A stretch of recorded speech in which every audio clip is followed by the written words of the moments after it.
நாடாளுமன்ற உறுப்பினர் ஒருவரின் நிலையான மாத வருமானம் 25,700 ரிங்கேட்.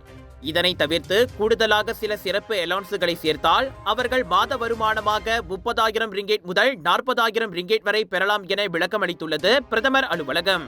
சில எதிர்க்கட்சி நாடாளுமன்ற உறுப்பினர்கள் கடனாளி ஆகும் அளவிற்கு தங்களின் மாத வருமானம் குறைவு என குற்றம் சாட்டியதை தொடர்ந்து அதற்கு பதிலளிக்கும் வகையில் பிரதமர் அலுவலகம் வெளியிட்ட அறிக்கையில் இந்த விவரங்கள் தெரிவிக்கப்பட்டிருந்தன.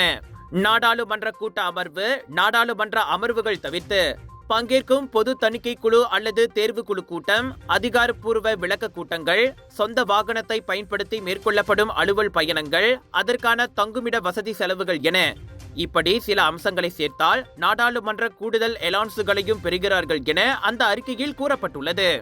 இப்படி நிலையான மாத வருமானம் மற்றும் சிறப்பு அலவன்ஸ் தொகை என இரண்டையும் சேர்த்தால் நாடாளுமன்ற உறுப்பினர்கள் மாதம் 30,000 ரிங்கேட் முதல் 40,000 ரிங்கேட் வரை பெறுகிறார்கள். இந்நிலையில் ஒவ்வொரு நாடாளுமன்ற உறுப்பினரும் தங்களின் நிதி நிலையை தாங்களே நிர்வகித்துக் கொள்ள வேண்டும் என பிரதமர் நினைவுறுத்தி இருந்ததும் அந்த அறிக்கையில் கூறப்பட்டுள்ளது.